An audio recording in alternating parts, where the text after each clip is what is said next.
Today we continue our study on the book of Ruth.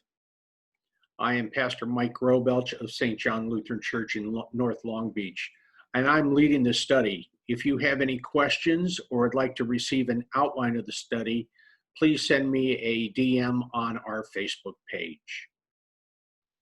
As you remember, we left off at verse 10 in chapter 3 of the book of Ruth, and here we pick up in verse 11. Now, my daughter, do not fear.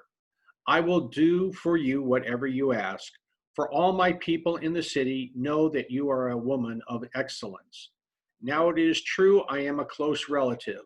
However, there is a relative closer than I. Remain this night, and when morning comes, if he will redeem you, good. Let him redeem you. But if he does not wish to redeem you, then I will redeem you as the Lord lives. Lie down until morning. Obviously, Ruth is having some anxiety and worry about what's going on and what is going to happen to her in the future. And one of the things that's noted that she has come in an unknown entity, and many of the inhabitants of Bethlehem are now saying that she has proved herself to be a person of good repute, of good reputation, none of the loose morals that they sometimes ascribe to the women of Moab.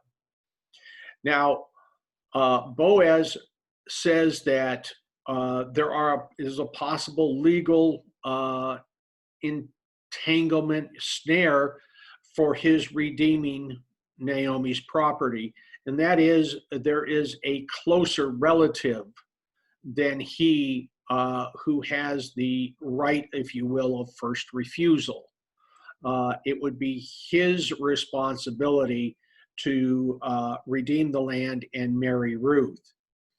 But he said, if this person is not willing to do it, Boaz would cheerfully pick up and do this duty that the Lord has laid upon him. There's not, some people would say there's sort of an unseemly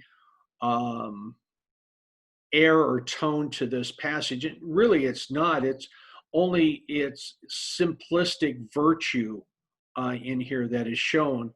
So let's pick up in verse 14. So Ruth lay at his feet until morning and rose before one could recognize another, and she said, let it not be known that a woman came to the threshing floor.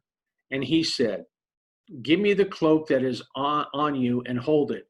And she held it, and he measured 6 measures of barley and laid it on her. Then she went to the city. This is, extremely interesting. Ruth doesn't want to cast or have aspersions cast on the character of Boaz. She gets up before, and while it's still dark enough where people can't recognize each other, to protect his good name.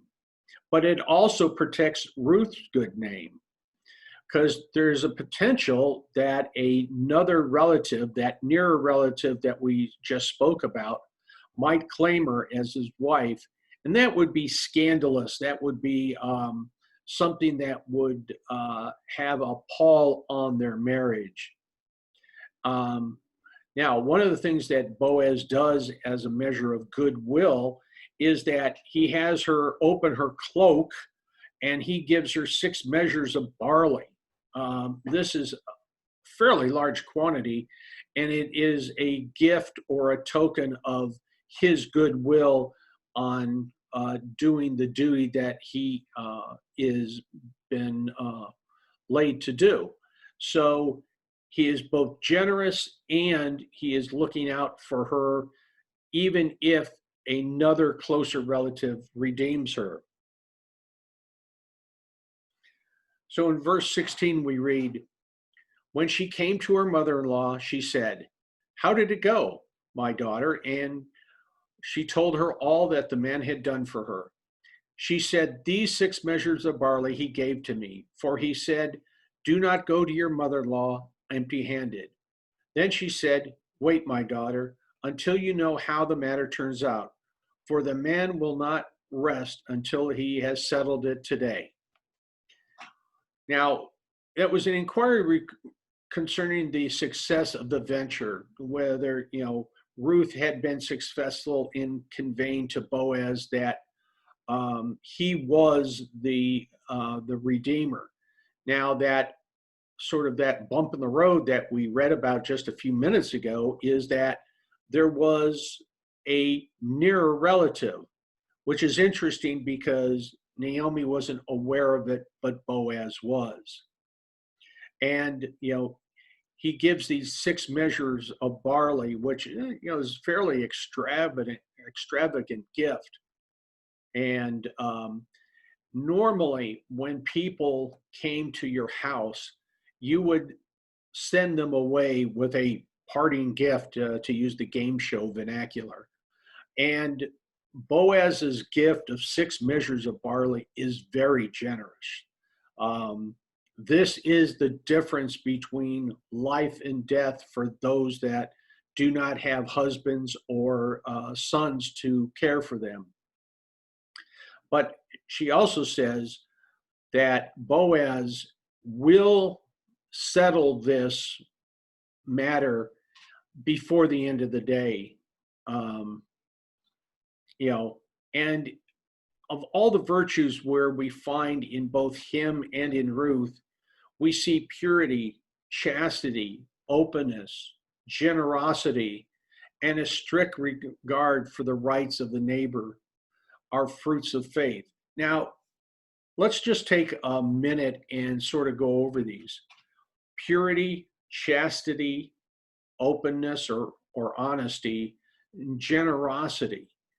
These are things that, regardless of the type of relationship you're in, whether it's a man and wife, whether it's a husband or a father or a mother and their child, you want to have these virtues in as the core, as the foundation of that relationship. And especially if, in this case, where it is a potential bride-to-be, the purity, especially in the ancient Middle East, was a very big thing. And so we see that there's a great match between these two people, both Ruth, a woman of Moab, and Boaz, a Judean. So we see that nice match, and we'll see how this turns out. Now, going into chapter 4, now Boaz went to the gate and sat down there. And behold, the close relative of whom Boaz spoke was passing by. So he said, "Turn aside, friend, sit down here." And he turned aside and sat down. He took 10 men of the elders of the city and said, "Sit down here." So they sat down.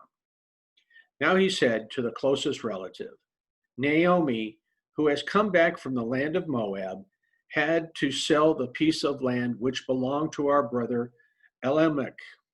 So he sees this closer relative. He asks him to sit down. He sees 10 elders of the city and asks them to sit down. And this is sort of the normal practice of how things were negotiated, and that you had witnesses. So here Boaz has 10 elders to witness this transaction, this relationship between the two members of the family. Now, Boaz is, in this case, the witness. He's not bringing a case against this. He's saying, here is the opportunity. Here is your duty. And he said, we know that Naomi had sold a piece of property. It belonged to the family of Elimelech, and he was given the opportunity to redeem that piece of property. It was a family inheritance and could not pass outside of the family, according to Hebrew law. And the law demanded that it be redeemed. And he directs this demand or this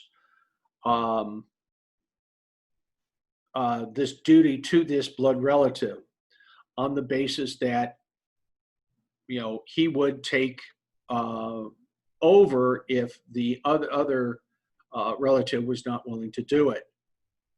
And so we see that things are set in motion, and we're going to go on here.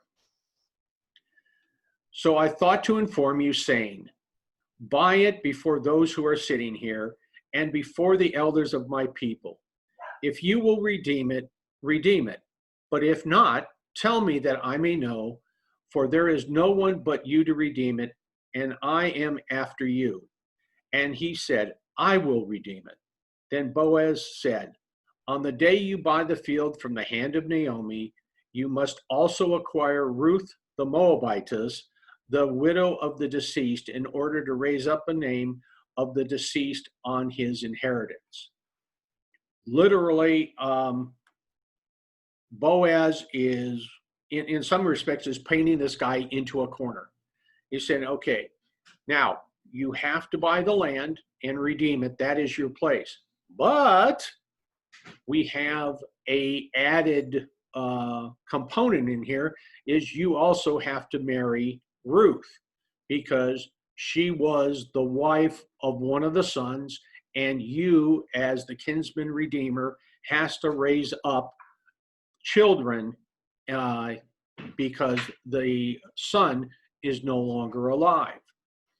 And so this puts the closer relative, that kinsman redeemer, in a very awkward place. He has to not only redeem the land, but he also has to marry Ruth. So we have this this sort of tension in this negotiation.